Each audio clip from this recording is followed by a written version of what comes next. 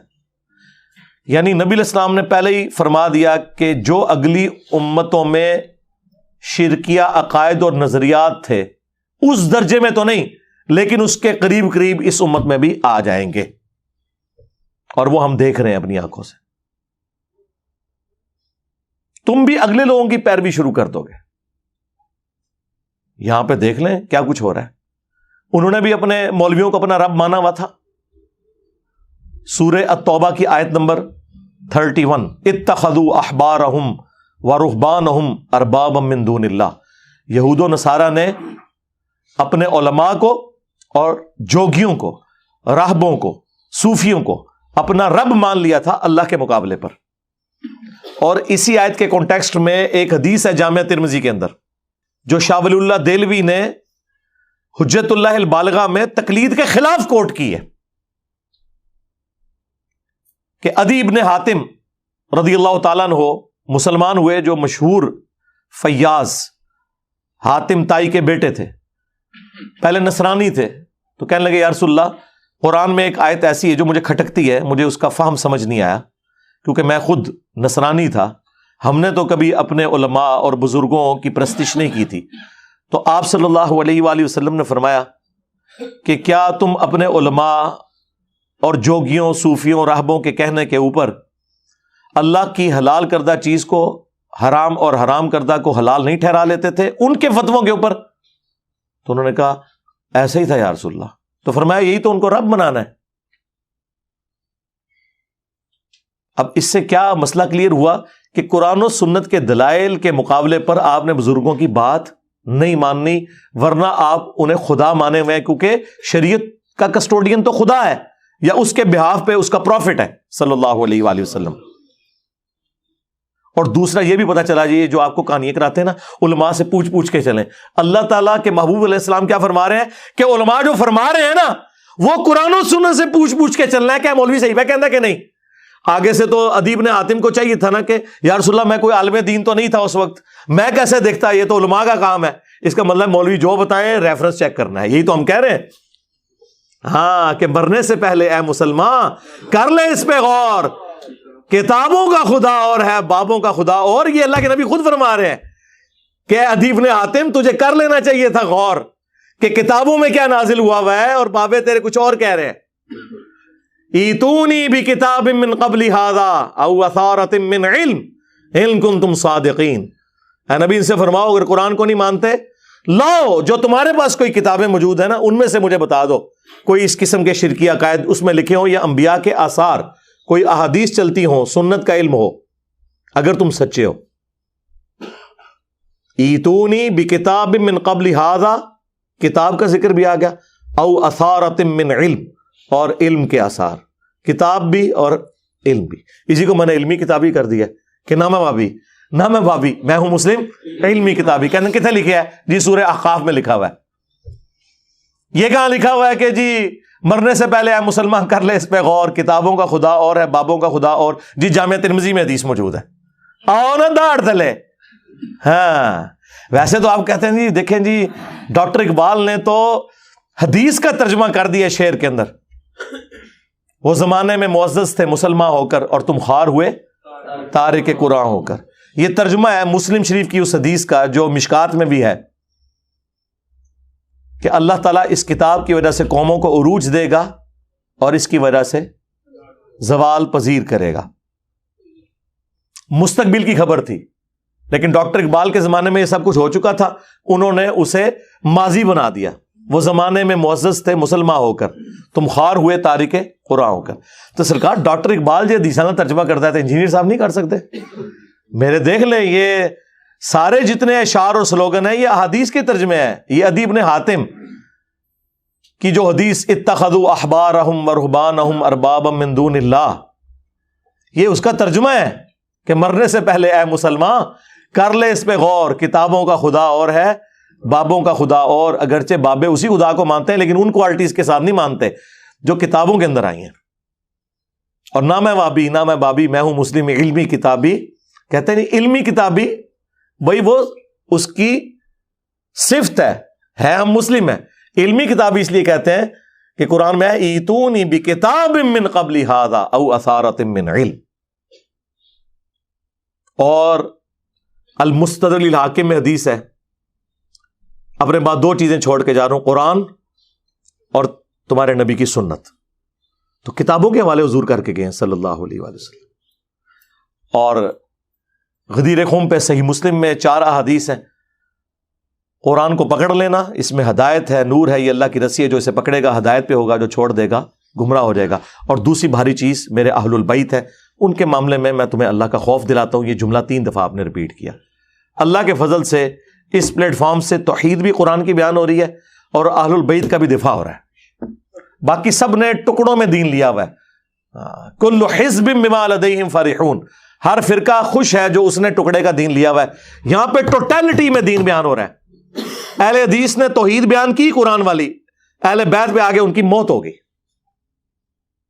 اہل تشیع نے اہل بیت کا دفاع کیا, اگرچہ اس میں غلو بھی کیا, لیکن دفاع تو کیا, لیکن توحید کے معاملے میں آگے موت ہو گئی. اہل البیت کے ساتھ وہ عقیدے منسوب کر دیے جو اللہ کا حق تھا. یہ وہ پلیٹ فارم ہے جہاں پہ کبھی ریڈ لائن کراس نہیں ہوتی. ہاں, توحید گج وج کے بیان ہوگی اور اہل البیت کا بھی دفاع ہوگا, لیکن کوئی ریڈ لائن کراس نہیں ہوگی اللہ کے فضل سے, الحمدللہ. تو وہ مجھے وہ شلوار شاہ سے یاد آیا کہ وہ شلواریں لٹکا رہے ہیں اور نبی علیہ السلام نے تو کوئی درخت مقرر نہیں کیا. آپ نے فرمایا کہ تم نے تو آج وہی بات کر دی جو موسیٰ علیہ السلام کے ماننے والوں نے کر دی تھی. تو نبی علیہ السلام کی آپ احتیاط کا لیول دیکھیں. آپ علیہ السلام نے اس درخت مقرر کرنے کو یعنی شرک کے ساتھ تشبیہ دے دیا. اس کو تو چھوڑ دیں, رسول اللہ نے اپنی قبر کے بارے میں فرمایا ہے, مسند احمد میں حدیث ہے, اللہم لا تجعل قبری وثنا یعبد, اے اللہ میری قبر کو وہ بت نہ بننے دینا کہ لوگ اس کی عبادت شروع کر دیں. رسول اللہ نے اپنی قبر کو بت کہہ دیا. ہمارے لیے تو اس پلانٹ ارتھ پہ رسول اللہ کی قبر مبارک سے زیادہ کوئی عزت اور احترام والی جگہ نہیں ہے, کوئی دنیا کی قبر اس کا مقابلہ نہیں کرتی. لیکن نبی علیہ السلام فرما رہے ہیں اگر اس کے ساتھ بھی کوئی عقیدہ منسوب کرو گے تو وہ شرکی عقیدہ ہے. اسی لیے بخاری اور مسلم دونوں میں حدیث ہے, سیدہ عائشہ سلام اللہ علیہا ہماری ماں کہتی ہیں کہ نبی علیہ السلام کے آخری دن چل رہے تھے بیماری کے, وفات سے کچھ عرصہ پہلے. آپ کو جب تکلیف ہوتی تو آپ اپنے چہرہ مبارک سے چادر کو ہٹاتے اور بار بار ایک جملہ بولتے, لعن اللہ الیہود والنصارى اتخذوا قبور انبیائہم مساجدہ, اللہ کی لعنت ہو یہود و نصارہ پر جنہوں نے اپنے نبیوں کی قبروں کو سجدہ گاہ بنا لیا تھا. اور اما عائشہ کے آگے الفاظ ہیں بخاری مسلم میں کہ اگر ہمیں یہ ڈر نہ ہوتا کہ لوگ رسول اللہ کی قبر پہ سجدے شروع کر دیں گے تو ہم رسول اللہ کی قبر کو زیارت کے لیے اوپن کر دیتے, یعنی میں اپنے حجرے کی دیوار گرا دیتی, جب جس کا دل کرے وہ قبر رسول پہ حاضر ہوتا. لیکن ہمیں ڈر تھا کہ رسول اللہ ہمیں ڈرا رہے تھے. ادھر تو اما عائشہ کو کسی نے کہا کہ شرک تو ختم ہو چکا ہے. اس کے اوپر میں نے پوری ویڈیو ریکارڈ کروائی ہے جنہوں نے آؤٹ آف کانٹیکسٹ بات کی ہے. مجھے اپنے بات تم سے شرک کا خوف نہیں, وہ پوری ایک ڈاکٹرین ہے جو میں نے بیان کی ہے, وہ آپ میری ویڈیو دیکھ لیں. انہیں پتا تھا کہ بخاری میں حدیث موجود ہے. سیدنا عمر کہتے ہیں میں نے رسول اللہ کو ممبر پہ یہ بات کہتے ہوئے سنی تھی, دیکھنا میری شان کو اس طرح بلند نہ کرنا جس طرح نصارہ نے اپنے پیغمبر کو بڑھا دیا تھا. میں اللہ کا بندہ اور اس کا رسول ہوں, مجھے اللہ کا بندہ اور اس کا رسول ہی کہنا. محمدن عبدہ و رسول, الحمدللہ ہم یہی کہتے ہیں. اسی لیے تو میں کہتا ہوں کہ رسول اللہ کی کامیابی ہے کہ آپ کی میت کے اوپر محفل میلاد نہیں ہو رہی, آپ کی میت کے اوپر نعتیں نہیں پڑھی جا رہی, بلکہ بخاری میں 4 جگہ وہ حدیث آئی ہے سیدنا ابوبکر آپ کی میت کے اوپر خطبہ یہ دے رہے ہیں کہ جب نبی علیہ السلام کی ڈیتھ ہوئی تو حضرت ابوبکر صدیق حجرہ عائشہ میں داخل ہوئے, رسول اللہ کے چہرہ مبارک سے کفن کو ہٹایا, آپ علیہ السلام کے ماتھے پہ بوسہ دیا اور کہا یا رسول اللہ, اللہ تعالیٰ آپ پہ 2 موتیں جمع نہیں کرے گا, ایک موت آپ کا مقدر تھی وہ آپ کو آ گئی. اور پھر باہر نکل کے ممبر پہ چڑھ گئے. حالانکہ حضرت عمر لوگوں کو کہہ رہے تھے کہ جو یہ کہے گا کہ رسول اللہ فوت ہو گئے میں اس کی گردن اتار دوں گا, تو حضرت ابوبکر نے خطبہ دیا اور کہا کہ عمر کو اس کے حال پہ چھوڑ دو. اور آپ نے پہلا جملہ اتنا گستاخانہ بولا حمد و صلات کے بعد آج کی ڈاکٹرن میں 295C لگتی ہے اس کے اوپر. ہمارے نزدیک تو بالکل صحیح بولا. الا من کان یعبد محمدا فإن محمدا قد مات. کان کھول کر سن لو, جو بھی تم میں محمد کی عبادت کرتا تھا جان لے کہ محمد مر چکے. اندازہ کریں, میرے خلاف کلپ بنائے ہوئے, یہ کہتا ہے مر چکے. اوے ابو بکر صدیق نے کہا ہے رضی اللہ تعالیٰ عنہ. ڈنگرو, کس کو گستاخ کہہ رہے ہو؟ انجینئر کو نہیں, انجینئر کے امام کو گستاخ کہہ رہے ہو. ابو بکر صدیق رضی اللہ تعالیٰ عنہ, یہ ان کا خطبہ ہے. اور اس سے بڑھ کر یہ ہے ہی جملہ بھی فرضی تھا. صحابہ میں کون حضور کی عبادت کرتا تھا؟ یہ ہوتے تنو اور کوئی نہیں گل نبی, تو یہی گل کہنی ہے تھے. تو پڑھ وما ارسلناک الا رحمۃ للعالمین. تو پڑھ ان اللہ و ملائکتہ یصلون علی النبی صلی اللہ علیہ وآلہ وسلم. نہیں, صحابہ کو پتا تھا اس موقع پہ یہی بات, کیونکہ اس انسانیت نے سب سے بڑا شرک ایک نبی کے نام پہ ہی دیکھا ہے, عیسیٰ ابن مریم کے نام کے اوپر. ہاں, تم میں جو بھی محمد کی عبادت کرتا تھا جان لے کہ محمد مر چکے. ومن کان یعبد اللہ فإن اللہ حی لا یموت. اور جو کوئی اللہ کی عبادت کرتا تھا وہ جان لے کہ اللہ زندہ ہے, اسے کبھی موت نہیں آئے گی. یہ سنایا جاتا. اور پھر حضرت ابوبکر نے اپنے اس جملے کی تائید میں قرآن کی آیت پیش کی. پہلے جو کچھ بولا وہ نہ آیت تھی نہ حدیث تھی, ان کا ذاتی فتویٰ تھا, لیکن انہوں نے ڈیڈکٹ کیا قرآن کی آیت سے. ہو سکتا ہے اتنے کوئی کھلوئی نہ جائے جی قرآن حدیث تو ثابت کرو, تو حضرت ابوبکر نے خود ہی ثابت کر دیا. آپ نے سورہ آل عمران کی آیت نمبر 144 پڑھی, وما محمد الا رسول قد خلت من قبلہ الرسل افإن مات او قتل. محمد تو نہیں مگر ایک رسول, ان سے پہلے بھی کئی رسول گزرے, اگر یہ مر جائیں یا قتل کر دیے جائیں اور پاکستان میں وصال فرما جائیں یا شہید ہو جائیں, پاکستان میں تو یہ ترجمہ کرنا پڑتا ہے, تو کیا تم دین سے الٹے قدم پھر جاؤ گے؟ یعنی تم نے کوئی نبی پہ احسان کیا ہے ایمان قبول کر کے, اپنے اوپر احسان کیا ہے. پھر دوسری آیت پڑھی سورہ الزمر کی آیت نمبر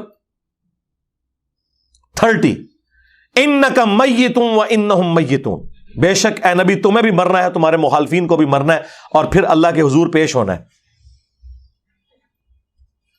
اندازہ کریں. اور المستدرک للحاکم میں حدیث میں ایک تیسری آیت بھی پڑھی سورۃ الانبیاء سے, اس میں بھی اس بات کا ذکر موجود تھا کہ اگر رسول اللہ کو موت آئے گی تو آپ کے مخالفین کو بھی موت آ جائے گی. اندازہ کریں کہ صحابہ کرام قرآن کی آیات میں سے ڈھونڈ ڈھونڈ کے کتنی گستاخیاں تلاش کرتے تھے. نعوذ باللہ. یہ تو یہی کہتے ہیں نا, آپ بریلویت کے کلچر کو سمجھتے ہیں, تو میں خود بھی بریلوی رہا ہوں, مجھے پتا ہے. اور اما عائشہ دیکھیں, وہ کہہ رہی ہیں اگر یہ ڈر نہ ہوتا کہ لوگ سجدے شروع کر دیں گے, ہم رسول اللہ کی قبر مبارک کو زیارت کے لیے اوپن چھوڑ دیتے. ایک اور حدیث ہے بخاری اور مسلم دونوں میں, اما عائشہ اس کی راویہ ہیں, وہ کہتی ہیں کہ رسول اللہ کی بیماری کے دن چل رہے تھے اور آپ کی 2 بیویاں وہاں پہ موجود تھیں, یعنی 3 بیویاں اکٹھی ہیں, سیدہ ام حبیبہ اور ام سلمہ, اور وہ آپس میں بات کرنا شروع ہو گئی. اور یہ دونوں سینئر اصحاب میں سے ہیں اس حوالے سے کہ دونوں نے ہجرت حبشہ بھی کی ہوئی ہے, جو ہجرت مدینہ سے بھی پہلے کی تھی. تو وہ ذکر کر رہی تھی کہ جب ہم حبشہ ہجرت کر کے گئے تھے تو بخاری مسلم کے الفاظ ہیں, ام سلمہ اور ام حبیبہ آپس میں یہ بات کر رہی تھی کہ وہاں ہم نے ماریا نام کا ایک گرجا دیکھا تھا جس میں تصویریں لٹکی ہوئی تھی, اور نبی علیہ السلام تکلیف کی وجہ سے لیٹے ہوئے تھے. آپ اس بیماری کے عالم میں بھی اٹھ گئے. آپ نے کہا ان میں یہی تو خرابی تھی کہ جب ان میں کوئی نبی یا نیک آدمی فوت ہو جاتا تھا وہ اس کی قبر کے اوپر تصویریں لٹکا دیتے تھے اور وہاں پہ سجدے شروع کر دیتے تھے. قیامت کے دن یہ لوگ بدترین مخلوق بن کے ابھریں گے. اللہ اکبر. آپ کو یہ نہ سمجھے یہ اگلے لوگوں کی بات ہے, نہیں. اب وہ حدیث جو میں نے پہلے بیان کی بخاری مسلم کی, وہ دوبارہ یاد کر لیں. تم بھی اگلے لوگوں کے پیچھے چل پڑو گے قدم با قدم, بالشت بر بالشت, حتیٰ کہ ان میں سے کوئی گوہ کے سوراخ میں داخل ہوا تم بھی یہی کام کرو گے. اور پوچھا گیا اگلے لوگ کیا یہود و نصارہ ہیں؟ فرمایا وہی تو ہیں. اور اس کو یہ ہمارے ڈاکٹر اشرف جلالی صاحب توحید کے نام کے اوپر شرکیہ کانفرنس کرتے ہیں ہر سال. وہ کہتے ہیں یہ فیشن کے بارے میں. نہ، پرانیاں گلاں، پرانے بہانے، پرانے دھوکے. ترمذی میں اس کا شان ارشاد موجود ہے. کس موقع پہ حضور نے کہا؟ فیشن کے اوپر نہیں کہا، شرکی ایکٹیویٹی پہ کہا. جب صحابہ نے کہا آپ بھی ہمارے لیے ایک درخت مقرر کر دیں جہاں پہ ہم برکت کے لیے اسلحہ لٹکائیں، تو آپ نے فرمایا تم نے وہی بات کی ہے جو موسیٰ کے ماننے والوں نے کی تھی. سورۃ الاعراف آیت نمبر 138 کہ خدا کا بت مقرر کرتے ہیں. کسی صحابی نے نہیں کہا کہ درخت تو ہم برکت کے لیے مانگ رہے ہیں، کوئی پوجنے کے لیے نہیں مانگ رہے، کوئی ہم نے اسٹیچو نہیں اللہ کا بنایا، آپ اس کو اس سے کیوں کمپیئر کر رہے ہیں؟ کس کی جرت تھی؟ امام الموحدین کے سامنے بولتا صلی اللہ علیہ وآلہ وسلم. صحیح مسلم میں حدیث ہے، نبی علیہ السلام نے اپنی وفات سے 5 دن پہلے کہا، آپ علیہ السلام نے فرمایا خبردار میں تمہیں ڈراتا ہوں اس بات سے کہ اگلے لوگوں میں سے جب انبیاء یا نیک بندے فوت ہو جاتے تھے لوگ اس کی قبروں پہ سجدے شروع کر دیتے تھے، یہ کام تم نہ کرنا. اور یہ جندب رضی اللہ تعالیٰ عنہ کے الفاظ ہیں کہ یہ آپ نے اپنی وفات سے 5 دن پہلے یہ بات کہی تھی. یار جو شخص اتنا سینسٹیو ہو، اس کے ماننے والی امت، اس کی قبر مبارک کو تو چھوڑ دیں، دنیا میں جہاں کوئی قبر نظر آئے اس کے ساتھ اس قسم کے عقیدے وابستہ کرنا شروع کر دیں. تو نبی علیہ السلام نے تو اپنا حق ادا کر دیا ہے. اور کیا کرتے ہیں حضور اس سے بڑھ کے؟ اور کیا کرتے ہیں امت کو یقین دلانے کے لیے کہ ڈر جاؤ؟ ابو داؤد میں حدیث ہے میری قبر پہ میلہ نہ لگانا، دنیا کے کسی بھی حصے میں تم ہوگے اللہ تعالیٰ تمہارا درود میرے تک پہنچا دے گا. اللہم صلی علی محمد وعلی آل محمد. درود پڑھنے کے لیے بھی میلہ نہ لگانا. ویسے تو درود پڑھنا، وہاں پہ سلام عرض کرنا اس پلانٹ ارتھ کی سب سے بڑی نیکی نفلی عبادات میں اگر کوئی ہے تو قبر رسول کی حاضری ہے. لیکن حضور نے کہا وہاں پہ بھی میلہ نہیں لگانا، بس سلام عرض کرو اور چلے جاؤ. وہ 4 کتابوں میں صحیح سند کے ساتھ ہے، المصنف ابن ابی شیبہ میں، سنن الکبریٰ البیہقی میں، فضل الصلاۃ علی النبی میں، الموطأ امام مالک میں. عبداللہ بن عمر جب بھی سفر پہ جاتے یا واپس آتے تو مسجد نبوی میں 2 نفل پڑھتے اور قبر رسول پہ آ کے عرض کرتے السلام علیکہ یا رسول اللہ، السلام علیکہ یا ابا بکر، السلام علیکہ یا عمر. یعنی وہ تینوں قبروں پہ جاتے، اے اللہ کے رسول آپ پہ سلام ہو، اے ابو بکر آپ پہ سلام ہو، اے عمر آپ پہ سلام ہو. ایک روایت میں ہے یا ابتا، اے میرے باپ آپ پہ سلام ہو. تو وہ اپنی جگہ وہ فضیلت ہے قبر رسول کی حاضری، کوئی شک نہیں ہے. لیکن اس قبر کے ساتھ اس طرح کے عقیدے وابستہ کرنا، آپ مجھے بتائیں اگر قبر رسول کا یہ سٹیٹس ہے کہ آپ نے کوئی عقیدہ وابستہ نہیں کرنا، باقی قبریں تو شاہی کوئی نہیں. ٹھیک ہے، اے جملہ ہر جگہ فٹ ہونا جے کہ میرے نبی سا ہے ہی کوئی نہیں، تیرے بابے تھے شاہی کوئی نہیں. ہاں جی، قبر رسول سا ہے ہی کوئی نہیں، تیرے مزار تھے شاہی کوئی نہیں. ٹھیک ہے کہ نہیں؟ ہر جگہ یہ فٹ ہوتی ہے بات. تو نبی علیہ السلام کے ساتھ اپنا رشتہ مضبوط کریں جنہوں نے آپ کے کام آنا ہے قیامت کے دن انشاءاللہ تعالی. شفاعت کے ہم نے حقدار ہونا ہے اگر نبی علیہ السلام کی سچی پیروی کی. صلو علی محمد وآل محمد، اللہم صلی علی محمد وعلی آل محمد واصحاب محمد وازواج محمد وامت محمد اجمعین الی یوم الدین. آمین.